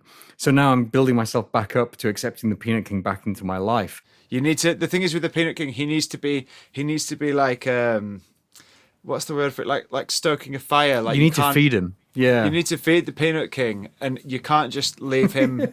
He'll dwindle, he'll crumble into like a little shell. He'll just be like a little crown and like broken bits of shell. And that's not what you want from the Peanut King. You want. I think this is so important, though. I think it's important to have these like little personal mythologies that we tell ourselves. Yeah. It doesn't 100%. Have to be the Peanut King. But like that's It's a lot cooler if it is the penis. Look, guys, this is just an organic place to talk about it. Yeah. I don't like to bring it up because it sounds like a pity party and it sounds like a sad sack thing, but I'm just going to bring it up. Like, Okay. that's what the entire forward of Fourth Wall Phantoms is about. The entire prelude or forward or whatever the hell, like a prologue. It's about saying oh, I can change my life by looking at it through a storytelling lens, right? Yeah. Because I have this very ardent belief that archetypes are real. I mean, sometimes they're the only thing I do believe in, right? Archetypes are real and they can manifest as events and inflection points in our own lives. And what happens when you really embrace and incorporate that? And so that it was a real moment where I had this skin in the game, and it was I turned my life around by sort of having that personal mythology, right? Yeah. I think it's so important and so empowering, and it's just that's not the way that we have. I mean, I don't know if it's necessarily the way we ever taught ourselves, but I think nowadays, we all very much feel victims of circumstance, right? And that's definitely a part of your life, right? It's a part of everybody's life. But this idea that there is some sort of plan or blueprint or best practice or constantly well-trodden path that you can take your life down by just listening to which direction it's pushing you in, I think that could be really beneficial for people. Absolutely. I think that part of the... And it might involve the Peanut King. You know what I'm saying? It will definitely be a good thing for you if it does. But I think that what you're saying is completely right. And I don't want to bring it all, but it's very reductionist to do it this way. But I think a large part of it is that we're not finding our own stories anymore. We're spending all our time looking at everyone else's stories. And that's seen all the way across social media, the way that... our society is set up. You even if you get a job, I work a 9 to 5, you're working to someone else's dream. You go home and you open Instagram and you're being bombarded with other people's stories, the way that people are curating events and fitting it into their story. But they're doing that in a way which they're kind of firing off and almost not keeping it for themselves, because you meet these people and what you're seeing in social media isn't what they're actually like. And I think that your brain then gets hijacked by everyone else's story. And I think what you're talking about there a little bit is reclaiming your own story and using it to your own benefit, which I think is incredibly powerful at the moment. Yeah, I hadn't really thought about it in those terms, but you're right. I mean, it is that old phrase about, comparison being the theft of joy. And I think that once you realize that because that's something that sort of gets lost in the shuffle of Fourth Wall Phantoms, is there's so much of an emphasis placed on creative types that we forget to realize that we all are creative because we've all been given this life to do something with, And again, I'm not saying that everybody has the same opportunities, but I am saying that I have seen people do incredible things with nothing, right? And I've seen people with all the resources in the world completely squander them, right? So there is an opportunity there to be creative with things, and I think part of that is to engage in these personal mythologies and these personal stories that we tell each other, and to sort of find our way and navigate our way. And I think that might be part of this sort of crisis that we see at the cultural levels nowadays. Is that I think you're right. We're so much. It's instead of, it's like we're watching scenes from 180 different TV series, right? As opposed to following one, or as opposed to being in our own one, or I'm not sure that analogy holds up, but the point that I'm making is that it's part and parcel with the sort of atomization of culture that we have, because we don't have shared stories either, not only do we not have our personal stories, but we don't have shared cultural stories. I guess the last thing that was kind of like that was Game of Thrones, right? And there are things that are popular, more popular and less popular, more popular on the cultural level. But nowadays it's so easy to be well, I'm a real big fan of, this anime called, Bazooki Sparklefish. And me and 4 other people are the entirety of the fandom, but we have met online and we love Bazooki Sparklefish. Right. And I'm not saying that there's anything wrong with that, because like that's sort of what we're doing, right? Like we're all into the paranormal, and that's its own niche Yeah, market, right? But I do think that we lose something when we sort of fail to grasp these shared narratives, or fail to have these shared stories and shared narratives that we're all sort of congregating and circling around as cultures. And yes, they can be, I know I'm not saying that, like, when everybody was talking about Seinfeld around the water cooler, that it was something transcendental, but it was a cultural touch. It was a cultural touchstone that united a lot of people. These sort of shared stories that we have, and um, I think that it's much easier to view the people next door to you as strangers, and strangers are enemies, right? When you don't share similar stories. You know? yeah, It's like what you were saying. I mean, part of this comes in the atomization, as you were saying, the atomization of culture. You get it in society as well, because there's less of cohesive community. And one of the things that you talked about a few minutes ago was how local areas had their own versions of gods, which suggests some sort of community. I mean, basically what they're doing is having their own peanut king right there. Right, So you right, got yeah. like Northwest England peanut king is where me and Buckley are going to give our offerings and do our festivals and stuff. But there is nothing uniting. There's not even your broad religions in the same way, and certainly not in England as there used to be. And I'm not saying that's the solution at all, that people need a religion or whatever, but there needs to be something to make communities cohesive, because it's great to be creative on your own, isn't it? You'll know that from being a writer. You can sit and write, but I think the joy is in sharing what you've created. I think that's not the only joy from it, but that is a large part of the joy, is to share ideas, to share your creations with other people. And there isn't a lot of that goes on in day-to-day life at the moment. Yeah, I mean, it's the best part of, like, yeah, when you got something that combines creativity and community, like that's when things really do. I find them very fulfilling. I mean, that's what music is at its heart. It should be part of that, and yeah, I think that all art really is meant for an audience. One of the things that really troubles me about the implications of fourth wall phantoms is basically H.P. Lovecraft. Yeah, Like, does that not, the elephant in the room here, or the Cthulhu in the room, like, it's, yeah, because kind of obviously Kenneth Grant had that right. idea and brought that into the, kind of combined it with the Crawley stuff, and it's like, but that's one fourth wall phantom I do not want to encounter. Well, that's already like a corpus that already walks that line really well anyway, without any of these weird ideas in fourth wall phantoms. It's kind of like the Blair Witch Project, or yeah. probably honestly probably like the Philadelphia Experiment or the Montauk Project or whatever.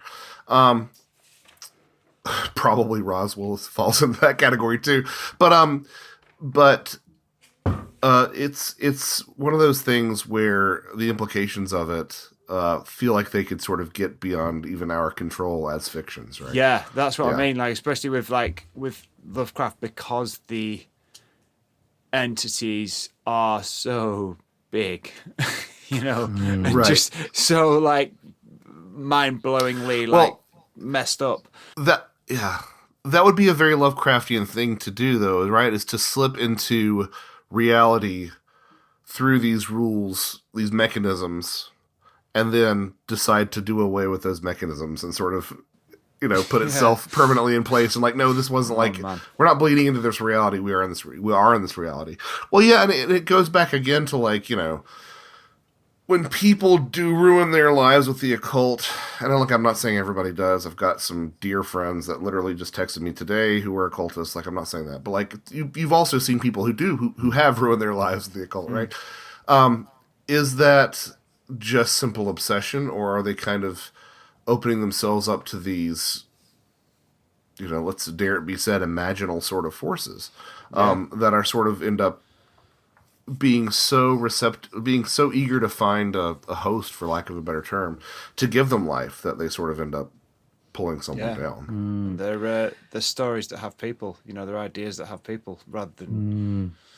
It made me wonder, having read hundreds of pages of the Ecology of Souls, and still only being about halfway through, and having read the beginning of Fourth Wall Phantoms. Do you think that those ideas complement each other, or do you think that they are separate ways in which you are looking at something, or do you think they're just distinct? Yeah, I've sat with this a lot because, like, I feel like, I don't know, like, part of me wants to evolve and adjust with every new book project, and, like, they don't all have to play together, right? But I think that they kind of do, because, like, I know that I can't say much about the afterlife, but I can say that the people that have passed on, like, live in the hearts and the memories of people, and that's sort of like a mind space. I do have a strong desire to make all my ideas sort of reconcile. So, like, where I sort of personally come to, and I don't know if I can advocate for this as being a truth, but it's a matter of opinion, is that, yeah, probably the imaginal space, the space of ideas that I think that these come from, because I do think that there is kind of a well of ideas, and that ideas have people, kind of sense that Stephen just mentioned. I think that the imaginal space, it might be the afterlife space, and it might be the space from which all this stuff comes from. I base that later in Fourth Wall Phantoms partially off the assertion that there's this refrain that you hear time and time and time again in the paranormal, which is that this defies language. Words can't describe. Words don't do justice. I can't tell you about XYZ. There were colors I've never never seen before, and scales in music that couldn't be recreated on Earth. You hear this time and time again. It's one of the main reasons that a lot of near-death experiencers don't come forward with stuff, is because they just don't have the words to adequately describe it. And that's what art does, right? Like, that's what good art does. Even art that's based on words, like books, like, it's more than the sum of its parts. It conveys stuff that words don't, even when using words, right? And you hear that in the UFO experience. You hear that with some cryptid encounters. You hear that with fairy music, Spare, Albert Ostman's Spare. Austin Spare, yeah. Austin Spare, yeah. You know what I just did there? Albert Ostman is the guy who got abducted by Bigfoot.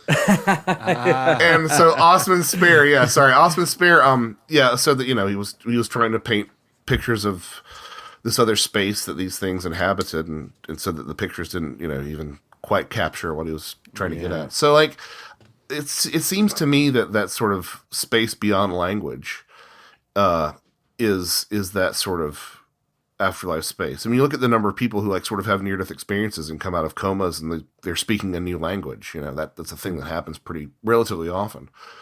So I think something about that place is unbounded awareness. If you look at something like the Sapir-Whorf hypothesis, the idea that our language limits what we can perceive, in its most literalist and reductivist sort of version, then a place without language would have unbounded awareness, that would stand to reason. So that's sort of how I've made these ideas play together. Again, I'm not sure if that's really defensible, but it's my own headcanon, which I think once you get to this point, I think I'm allowed to have a headcanon about the paranormal. And what I mean by that is, like, I have reached the end of Land's End. I've reached Land's End in terms of, like, what I can use, for me, how I can describe reality using the paranormal. Like, if you talk about, like, fictions becoming fact, like, there's not, like, yeah, this is a bigger idea than Ecology of Souls.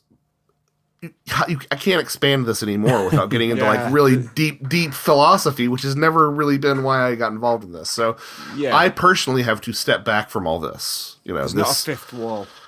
It's not a fifth wall. I don't know what else you could. I don't know how else. I mean, maybe someday, but, like, I don't know how else you can come with, like, a paranormal model of reality that, like, goes beyond this. So I think we should let people sit with the one that you set out and I was going to say, like, I think I've got faith. I've got faith that you that there's more to come from you. I'm retreating to just comfortable Fortean territory, which has always kind of been where I've wanted to be. But I guess I say all that to say that, like, this is kind of like, you get to a certain point with this, and a lot of this conversation we've been having, and it's like, well, if I jump off the roof, will I fall? And it's like, that's not necessarily a healthy place to be.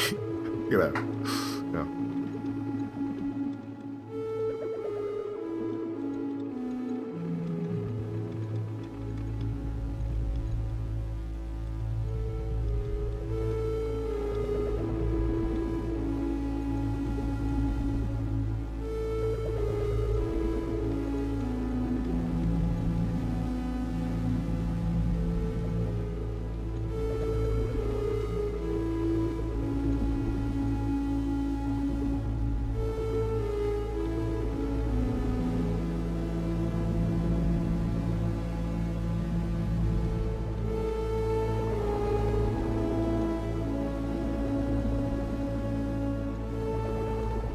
We usually ask our guests if they can recommend anything that would connect to what we've talked about during our conversation, or that will connect to what you've been working on. Or you mentioned, I think before we started recording, that you had some great fiction examples that wouldn't be part of a 15-part series. Right. And so anything you'd like to recommend for our listeners, we'd love to know about it.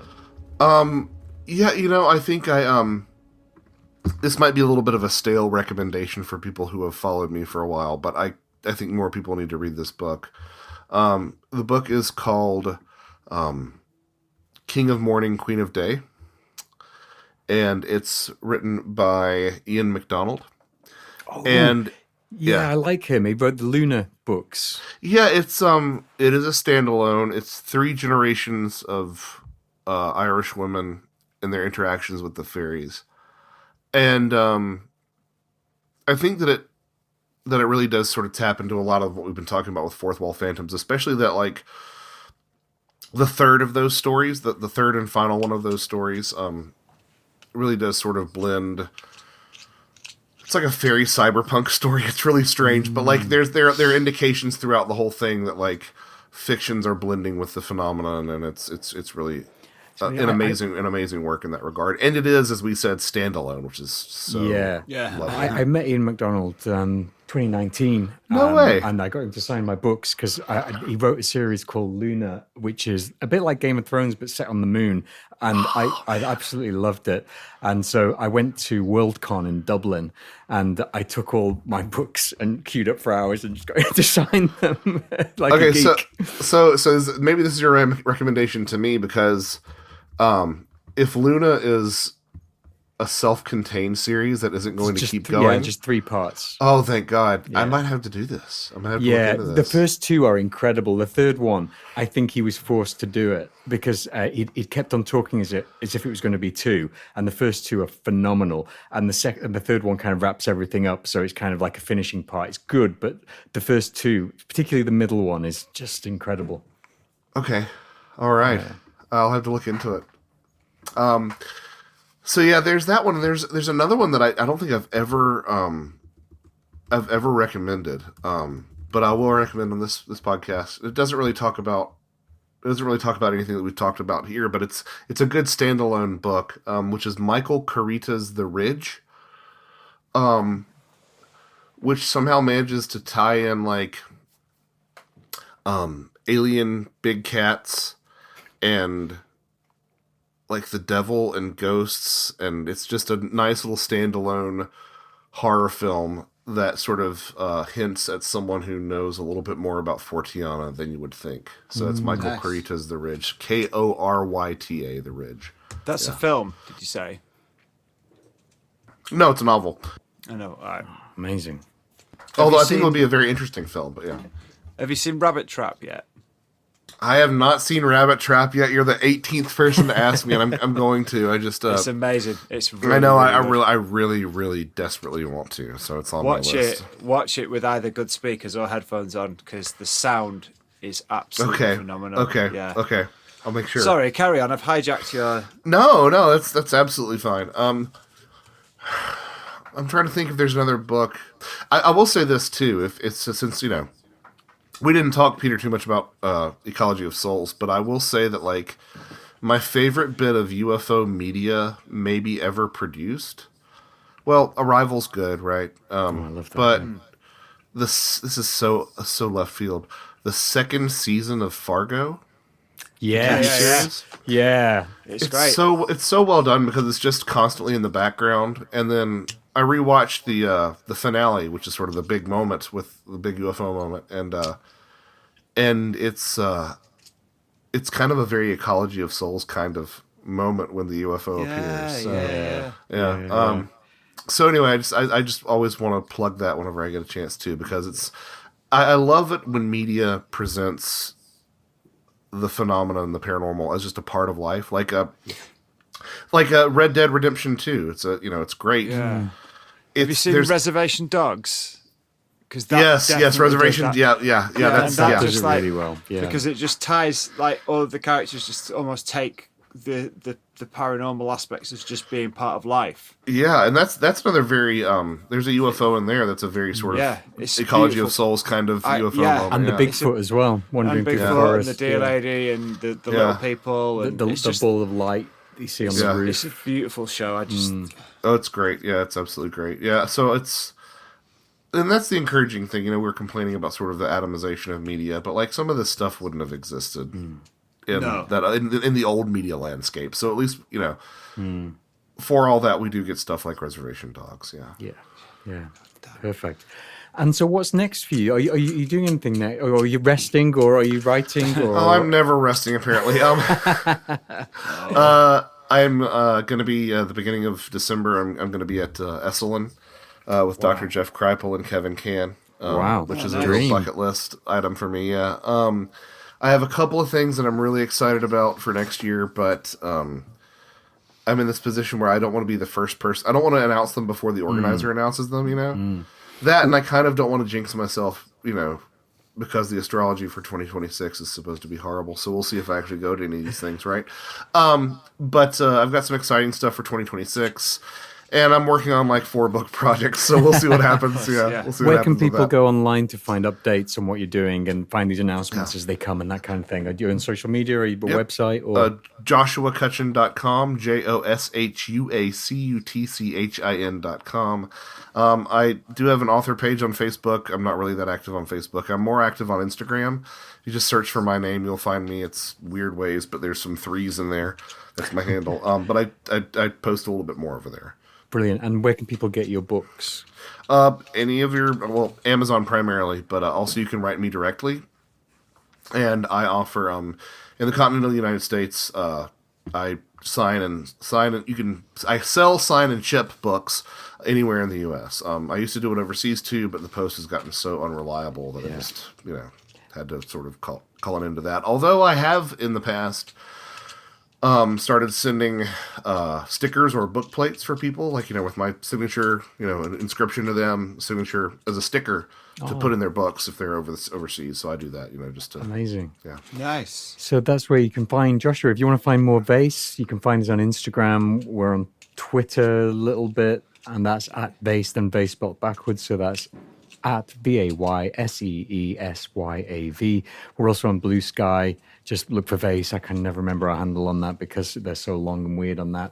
You can get our podcasts on any of the major podcasting platforms. If you go to www.vayse.co.uk, that's where you can get the episodes with the full show notes. And I'll be linking to all the things that Joshua has just mentioned in the show notes, so you'll be able to find his Instagram and his website and his books on there. You can email us at vayse.info@gmail.com if you've got any ideas, suggestions, or questions. I'm a little bit behind on keeping up. I do try and reply to every single one. I'm a little bit behind, but there's only about 3 I need to catch up on. So if anyone's listening and they haven't had a reply yet, that's why. Bandcamp has our music done by our very own Stephen James Buckley under the name Polypores. There's 2 excellent volumes of our soundtrack on there, and Songs in the Key of Vayse, which is a compilation album that we did for the LA fires. Then you can get us on Ko-Fi if you want to sling us some cash, and if you give us a monthly donation. You can join our Discord, and there's loads of interesting stuff going on there. We've done a few bonus episodes recently. We did a follow-up just recently to the Lost Boys episode, where we talked to our friend Kelly, who used to do work in costume and hair, just about what all the significance of the various crazy looks that you get in the Lost Boys are. And that's pretty much us online at the moment, I think. So thanks very much for coming, Joshua. Yeah, it's been thank a you. really inspiring chat. I've loved every second of it. It's been An absolute amazing. pleasure. Yeah, thanks so much. Yeah. I enjoyed wandering around with you guys.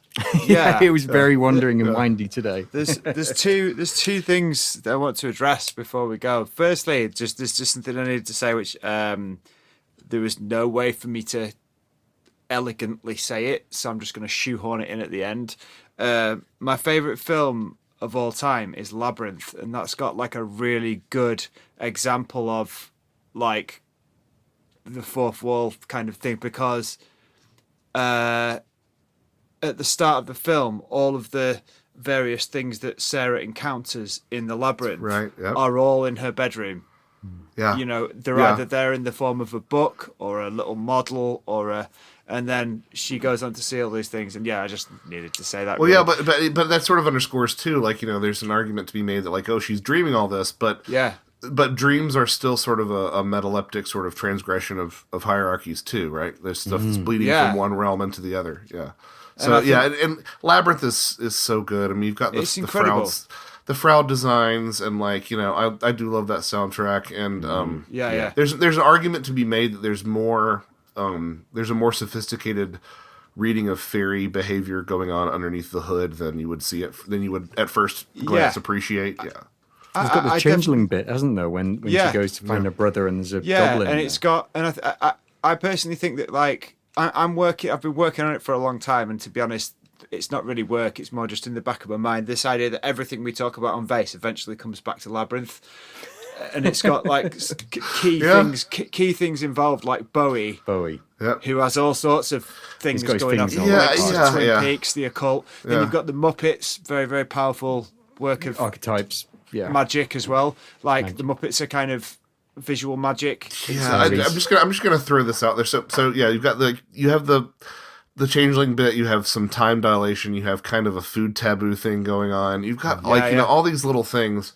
But one of my favorite conversations was that somebody confronted Brian Froud about how his designs looked very similar to John Bauer's, designs of elves and trolls and such. And they said, like, why is that? And the implication was that he was somehow lifting from Bauer. And Froud was like, that's just what they look like. And I absolutely love that. I absolutely love that take. Amazing. Oh, no, that's amazing. I love it. So one more question that I'll put to you both. I'll put to us all three of us. What, if any fictional character could manifest and become real in your life, who would it be? I'll get thinking as well. I know.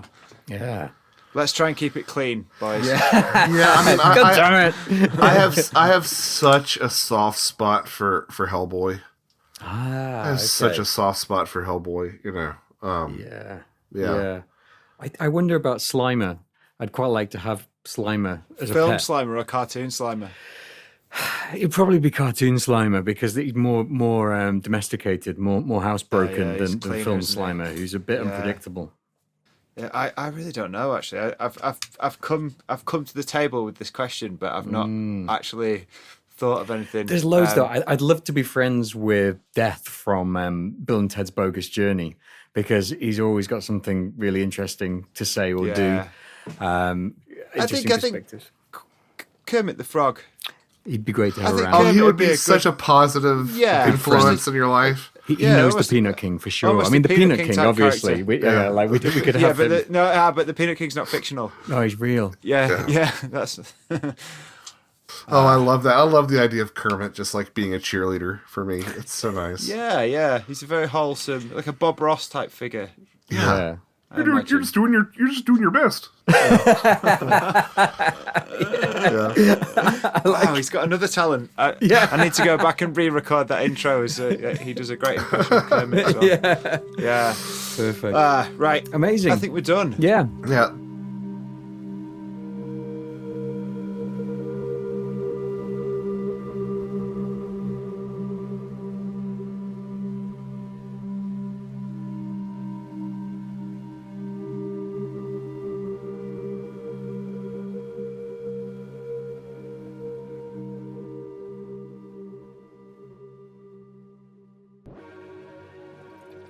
Egregores-Vayse.